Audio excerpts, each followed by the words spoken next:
Hello, my pretties. Today's cringe story comes from the front page of the internet known as good ol' Reddit. This is a story about a man who is working a paper route trying to earn some extra money when he stumbles across some childhood friends. But little does he know, this experience is going to leave him booking an appointment to the chiropractor because he is in for over 9,000 levels of cringe. Alright, without further ado, sit back, enjoy, and let's begin. I was looking over my delivery list one morning, working a paper route for a few extra dollars, when I realized one of my customers had the same last name as some old friends from camp. Twin brothers, who I'll call H and J, who were always together. I was about 21 or 22 at the time, about 10 years since I had last seen them. Curious, I left a note on one of my papers inquiring as much, including my phone number, and I waited. And then I waited some more. Until about a month later, I had assumed I was mistaken and forgotten about the whole thing. I saw somebody walking around as I did my thing, and he called out my name. Having forgotten, I was a little creeped out. But then I waved back and waited for him to approach me, and holy shit, it was Jay. We exchanged what's-ups and agreed to meet at a local diner that weekend to catch up. So, fast forward a couple days, I show up at the diner about 20 minutes early, order a beer, and wait, and you guessed it, more waiting. Finally, about an hour later, I get a call from my brother, and he said that he called our house. Not the number I gave him, by the way, asking when I was going to be picking them up. Not once did I say that I was going to be giving them a ride. I had assumed that they had cars, or at least a license. Whatever, I'm still kind of excited to reconnect with old friends, so I tell the waitress I will be right back, and their house was just up the street, so I went to go get them. I knock on the door for a good 5 minutes, ring the bell a few times, and just as I'm about to say fuck it and leave, their father answers the door. I have, to this day, no idea what that man was saying, or trying to say. He sounded like he was drunk, or having a stroke, or both. I sort of did the laugh and nod thing until Jay comes down the stairs. Finally, I thought, but I was wrong, because H had yet to wake up for the day and get ready. I should mention that it's about 8 p.m. at this point. The red flags were not only there, but it was starting to look like a map of Skyrim when you play for the Imperials. Nerd. But I was in too deep, and just said that H should probably hurry up because I had a table waiting. I made chit-chat with their mother and Jay for a bit, which was awkward.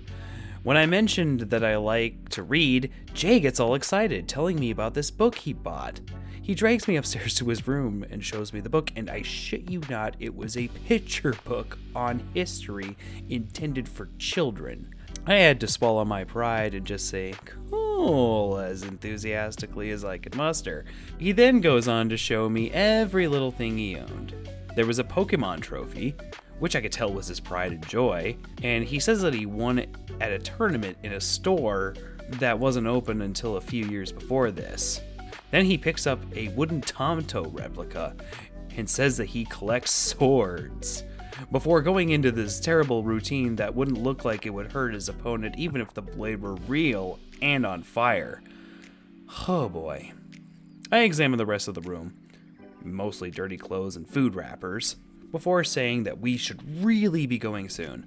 H manages to crawl out of bed just in time to see the sunset, and we finally leave. The ride back to the diner was an assault of random questions, most of which were just bizarre. They asked me if my car, got me any girls. I drive a dented Cobalt. They asked if I wanted to go on a trip to Las Vegas in 2 weeks, even though I had already just got done explaining how broke I was. They then asked me if I hung out with this other kid we knew from 10 years ago. He was a friend I only met once. Seriously, I already know how the night is going to go. Or so I thought. So we get there, and I just decide to try to survive the encounter and be done with it. We order our food, and the questions go on. I don't remember most of them, but the worst was when H asked me if I should build a Christian-themed amusement park. I think I literally just gave up and said, I don't know, whatever. I happened to be wearing a 3 Doors Down shirt at the time, don't judge. And Jay finally figured out what those words meant, and then he decided to take out his phone and start blasting Kryptonite in the middle of the diner. I was officially mortified at this point. When our food arrived, both of them put on a display I will never forget, almost emptying an entire bottle of ketchup between them. They just drowned their burgers in the stuff. As a side note, I hate ketchup. Abhor it. The smell, the taste, the texture, how it looks, it's literally nauseating to me. And as they ate and breathed, the aroma would waft over and I'd gag each time. I only managed to finish my own burger because I was broke and I don't like to waste food. In the process, they both managed to absolutely cover their faces in smears of ketchup, to the point of where they look like the Joker, or Courtney Love on a bad day. It was gross. Jay was just about to wipe some of it off with a napkin before realizing, out loud, that he shouldn't, because he'll just get messy again, and finish his meal without once wiping his gross-ass mouth. I had been done for a while already, and maybe about 3 beers deep, when Jay needs a refill. I should also mention the fact that they ordered milk.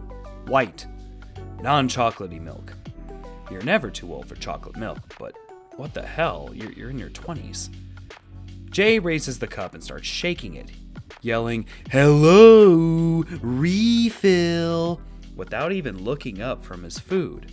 Our waitress wasn't around, so he started yelling louder, and finally got the attention of this waiter who was with another table, in the process of taking their order, I might add, and just looked at him like he was the rude one for ignoring his request.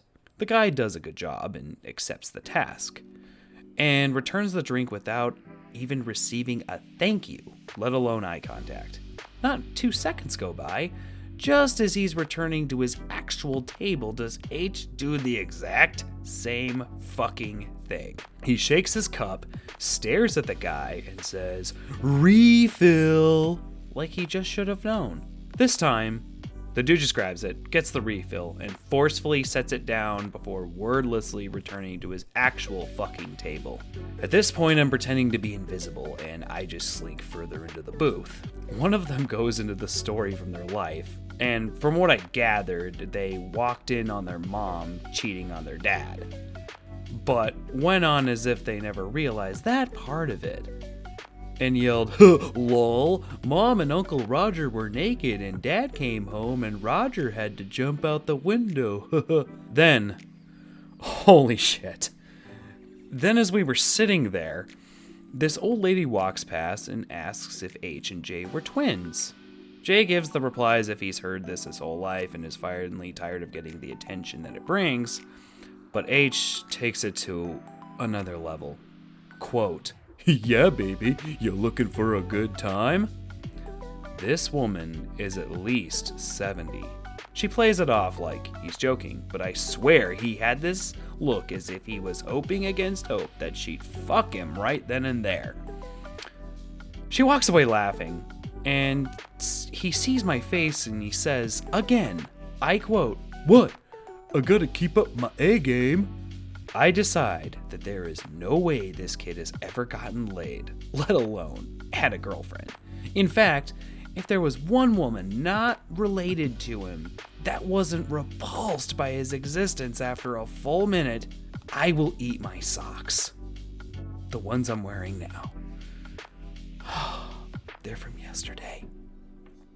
Anyway, I think I blacked out from all the cringe. But the next thing I remember is throwing my share of the check on the table before going outside and smoking the absolute hell out of a cigarette. I just contemplate driving away and never speaking to these freaks again. But just as I find my keys in my pocket, I see them coming to the door. Oh well, maybe I can get into a fatal accident as I'm dropping them off and do the world a favor at my own sacrifice. No, unfortunately, we arrive in one piece. But as I'm trying to say bye forever in a nicer way, they invite me inside to play a round of Rock Band Beatles. They do not accept my no's, even when I tell them I have to be up for work in 4 hours. So I agree to come in for one song. I come in to see that the entire setup of the game is still in the box. The Wii too.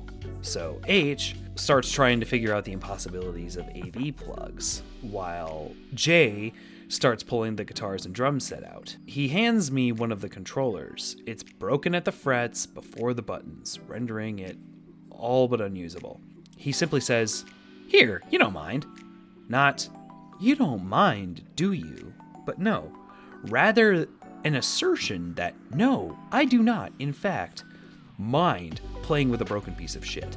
He then gets a phone call from one of his friends asking for help with a homework question. Like, had to be for high school. Definitely not college level material. I say that it's easy and he should just think about it, or use Google for fuck's sake. But he refuses and almost demands an answer, so I intentionally give a terrible half answer.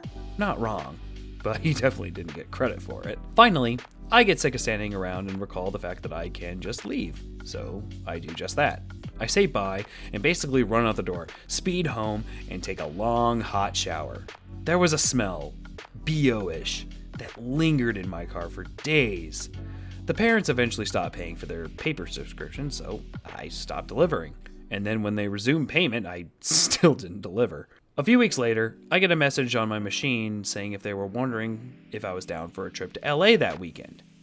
It was Thursday, but I ignored it, and for a while, it was over. Then later, their mom hit my car while she was pulling out of the driveway.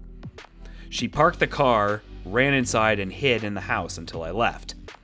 I knew it was her because I heard something from around the corner, saw her car idling, and noticed the denter matched perfectly with her bumper size and shape. I tried to get in touch with them, but I heard nothing, and I decided to accept the losses and treat it as a tax for never having to see them again.